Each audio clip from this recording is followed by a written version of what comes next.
तो hello students, welcome back. मैं आ गया हूं चैप्टर नंबर 7 का नेक्स्ट पार्ट लेकर के। बच्चों आज हम पढ़ेंगे एम्पियर के परपति नियम के अनुप्रयोग। इसमें हम बच्चों दो टॉपिक आज डिस्कस करने वाले हैं। ठीक है, थोड़ा सा लेंदी लंबी क्लास होगी और इसमें दो बहुत ही महत्वपूर्ण टॉपिक हम पढ़ने वाले हैं बच्चों। पहला है अनंत लंबाई के सीधे धारावाही चालक तार के निकट चुंबकीय क्षेत्र और दूसरा परिनालिका के भीतर चुंबकीय क्षेत्र। बच्चों काफी महत्वपूर्ण है, परीक्षा की दृष्टि से बड़े ध्यान से पढ़िएगा बच्चों। ठीक है, तो आइए देख लेते हैं थोड़ा सा। पहला है अनंत लंबाई के सीधे धारावाही चालक तार के निकट चुंबकीय क्षेत्र कैसे होता है, क्या होता है, कितना होता है। तो हमने कहा बच्चों, माना कोई एक धारावाही चालक तार है, माना कोई एक चालक तार है जिसमें आई धारा प्रवाहित हो रही है। माना कोई एक धारावाही चालक तार है या कोई चालक तार है जिसमें आई धारा प्रवाहित हो रही है। ठीक है, इससे आर दूरी पर स्थित बिंदु पी पर हमें चुंबकीय क्षेत्र की तीव्रता की गणना करनी है। ठीक है, हमने कहा बच्चों ये कोई तार है, इसमें आई धारा प्रवाहित हो रही है। ठीक है, तब इससे आर दूरी पर स्थित बिंदु पी पर चुंबकीय क्षेत्र की तीव्रता की गणना करनी है। चुंबकीय क्षेत्र की तीव्रता की इसके पास यहां पे चुंबकीय क्षेत्र की तीव्रता क्या करनी है बच्चों, गणना करनी है। ठीक है, तो बच्चों अब यहां पे चुंबकीय क्षेत्र की तीव्रता की गणना करेंगे तो इसके लिए हम क्या कर लेते हैं बच्चों, एक आर त्रिज्या बिंदु पी से होते हुए एक आर त्रिज्या का वृत्त खींच लेते हैं। ठीक है, तब तार के परतः बिंदु पी से होते हुए एक वृत्ताकार पथ खींच लेते हैं। ठीक है, वृत्त क्या कहें, वृत्त खींच लेते हैं, वृत्ताकार पथ खींच लेते हैं, एक ही बात है। ठीक है, अच्छा तो तार के कारण, अब ये जो तार है बेटा इसमें धारा प्रवाहित हो रही है, तो इस तार के कारण वृत्त के प्रत्येक बिंदु पर चुंबकीय क्षेत्र क्या होगा, समान होगा। तार के कारण वृत्त के प्रत्येक बिंदु पर चुंबकीय क्षेत्र क्या होगा, समान होगा बच्चों। ठीक है, चुंबकीय क्षेत्र की तीव्रता समान होगी क्योंकि इस तार से यहाँ की भी दूरी आर है, यहाँ की भी सब जगह की दूरी आर है, इसलिए यहाँ पे चुंबकीय क्षेत्र क्या होगा बच्चों, समान होगा।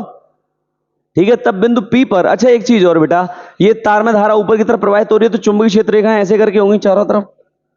तो यहां से ये बी वेक्टर और यहां एक लघु अवयव बेटा ले लेंगे, ये डीएल, ये लघु अवयव इसका लूप का, तो डीएल मतलब ये पथ का डीएल लघु अवयव ले लेंगे तो डीएल, इसकी भी दिशा क्या होगी बेटा, सेम होगी, इधर ही सेम डायरेक्शन में होगी क्योंकि ये वृत्त इस प्रकार से होगा चारों तरफ, चुंबकीय क्षेत्र की दिशा उधर और ये छोटा सा अवयव होगा उसकी भी दिशा वही होगी, सेम डायरेक्शन होगी। तो हमने कहा बिंदु पी पर चुंबकीय क्षेत्र बी वेक्टर तथा डीएल वेक्टर समान दिशा में होंगे, यानी अंदर की तरफ ऐसे, तब एम्पियर के परपतीय नियम से, और एम्पियर का परपतीय नियम होता है बेटा B vector dot d l vector बराबर म्यू नॉट इंटू आई। ठीक है, म्यू नॉट इंटू आई। तो बच्चों इसको अगर मैं ओपन करूं, line integral B vector dot d l vector को, तो इसे ऐसे लिख सकता हूं कि B integration B vector dot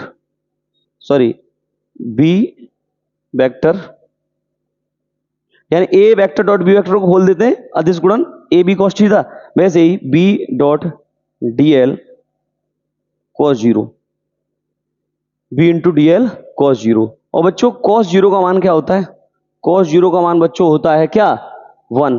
तो यहां से बन जाएगा line integral B into d l. और बच्चों इसे ऐसे लिख सकते हो आप, इंटीग्रेशन बी, ये बराबर में ही है बेटा इसी के, तो बराबर इसे आप कह सकते हो, बी बाहर कर लो, इंटीग्रेशन डीएल रह जाएगा इधर।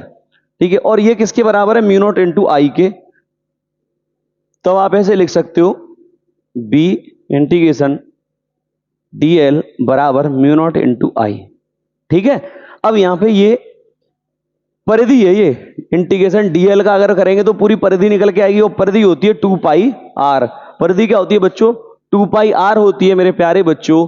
तो बच्चों यहां से देखेंगे बी इंटू 2 पाई आर बराबर म्यू नॉट इंटू आई। अगर यहां से b निकालोगे तो b बराबर mu naught into I upon 2 pi r. तो बेटा यहां से जो फॉर्मूला बनेगा इसे थोड़ा अलग करके लिख दें, अरेंज करके, b बराबर म्यू नॉट अपॉन 2 पाई और आई अपॉन आर। ये यहां पर क्या बन जाएगा बच्चों, चुंबकीय क्षेत्र का फॉर्मूला बन जाएगा। अनंत लंबाई का तार हो चाहे कोई भी तार हो, तार के निकट चुंबकीय क्षेत्र की तीव्रता इस प्रकार से यहां पे फॉर्मूला बन जाएगा, mu naught upon 2 pi I upon r. ठीक है बेटा, ये हो गया एम्पियर के नियम की सहायता से, एम्पियर के परपति नियम की सहायता से। ठीक है, अब हम बच्चों पढ़ेंगे दूसरा अनुप्रयोग है एम्पियर के परपतीय नियम की सहायता से परिनालिका के भीतर चुंबकीय क्षेत्र। तो बच्चों थोड़ी सी एक चीज और मुझे लगा कि मैं आपको डेफिनेशन बता दूं परिनालिका क्या होती है, तब यहां से इसके कारण चुंबकीय क्षेत्र निकालेंगे। अलग आपसे बच्चों अगर आपसे परिनालिका के कारण चुंबकीय क्षेत्र पूछता है तो आप डेरिवेशन तो यहीं से करेंगे, लेकिन ये मैंने आपको एक परिनालिका की डेफिनेशन यहाँ पे बता दी है बच्चों। तो ठीक है, आइए देखेंगे धारावाही परिनालिका के भीतर चुंबकीय क्षेत्र। तो पहले परिनालिका की डेफिनेशन पढ़ लेते हैं। इसमें कार्डबोर्ड या गत्ते की बेलनाकार नलिका के ऊपर तांबे के तारों को पृथककृत लपेटा जाता है। जैसे कि रील होती है ना धागे वाली, वैसे ही गत्ता बेलनाकार नलिका के ऊपर तांबे के तारों को ऐसे अलग अलग लपेट देते हैं। इंसुलेटेड वायर्स होते हैं बच्चों, वो उनके ऊपर इंसुलेशन हो रहा होता है, एक तार का करंट दूसरे तार में नहीं जा पाता। तो हमने कहा इसमें कार्डबोर्ड या गत्ते की बेलनाकार नलिका के ऊपर तांबे के तारों को ऐसे पृथककृत लपेट दिया जाता है। जब इसमें बच्चों हम विद्युत धारा प्रवाहित करते हैं तो इसके निकट चुंबकीय क्षेत्र उत्पन्न हो जाता है और ये चुंबक की भांति व्यवहार करने लग जाती है। ये होती है बच्चों धारावाही परिनालिका। अब सवाल ये है कि धारावाही परिनालिका के भीतर चुंबकीय क्षेत्र कितना होगा, ये आपको एम्पियर के परपतीय नियम की सहायता से ज्ञात करना है। तो हमने कहा बच्चों, माना एक लंबी परिनालिका है, ठीक है, एक लंबी, इसे आप ऐसे भी बना सकते हैं, यहां पे हमने सिर्फ ये बना दिया है जिससे आपको ठीक ठाक दिखाई दे। तो हमने कहा माना एक लंबी परिनालिका है जिसकी प्रति मीटर लंबाई में, जिसकी क्या बच्चों, प्रति मीटर लंबाई में फेरों की संख्या n है। मानो एक लंबी परिनालिका है जिसकी प्रति मीटर लंबाई में फेरों की संख्या क्या है, n है। माना एक वृत्ताकार पथ ABCD है, ABCD एक वृत्ताकार पथ है, ठीक है, जिसकी भुजा AB परिनालिका की जो अक्ष है, ये जो परिनालिका की अक्ष है बच्चों, ये सीधी रेखा परिनालिका की अक्ष के समांतर है, जिसकी जो भुजा AB है वो परिनालिका की अक्ष के समांतर है। इसमें कोई दिक्कत बच्चों? अच्छा, तब एम्पियर के परपतीय नियम से, अब यहां पर हम इस पथ पर एम्पियर का परपतीय नियम लगा देते हैं। तो line integral B vector dot DL vector बराबर mu naught into I dash, मान लो इसमें धारा I डैश है, इसमें प्रवाहित की गई है। तो ABCD मैंने इसलिए लिख दिया क्योंकि ये पूरे इस पथ के लिए यूज किया है, इसलिए लगा दिया। ठीक है बच्चों, अब हम क्या कहें, माना बेटा एकांक लंबाई में फेरों की संख्या, अच्छा परिनालिका में एकांक लंबाई में फेरों की संख्या, एकांक लंबाई में या कहें प्रति मीटर लंबाई में फेरों की संख्या बराबर क्या है, n। तो L मीटर लंबाई में फेरों की संख्या, L मीटर, या कहें L लंबाई में फेरों की संख्या, ऐसे कह दो सीधा, L लंबाई में फेरों की संख्या। तो L लंबाई में n फेरे तो n इंटू L, बोलो।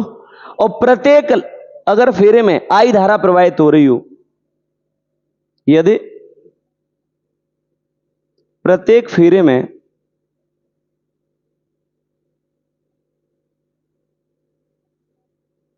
प्रवाहित धारा I हो, तब प्रत्येक फेरे में प्रवाहित धारा क्या हो, I हो, तब कुल धारा जो हमने I डैश मानी है, I डैश बराबर, जो यहां पे I डैश मानी है बेटा, I डैश बराबर वो हो जाएगी n into L into I। ये हो जाएगी बच्चों ये हो जाएगी n, क्या हो जाएगी बच्चों, ये हो जाएगी I डैश बराबर n into L into I, ये हो जाएगी। अब यहां से देखो, तब एम्पियर के, तब ये कह सकते हो आप integration B vector dot DL vector बराबर म्यू नॉट इंटू I का मान हो गया n इंटू I डैश का मान ये n into L into I। ठीक है, अब यानी पूरे, अब इस पूरे लूप, अब इसमें देख लो बेटा, यहां से देखना, इस पथ के लिए, संपूर्ण पथ के लिए, है ना, अब संपूर्ण पथ के लिए, अब पथ के लिए आप चेक कर लो बेटा, यहां पे कैसे बनेगा, देखो ध्यान से देखिएगा। पथ के लिए आप देखेंगे तो इंटीग्रेशन, पहले इस वाली भुजा का देखें AB का, तो यहां से बेटा इंटीग्रेशन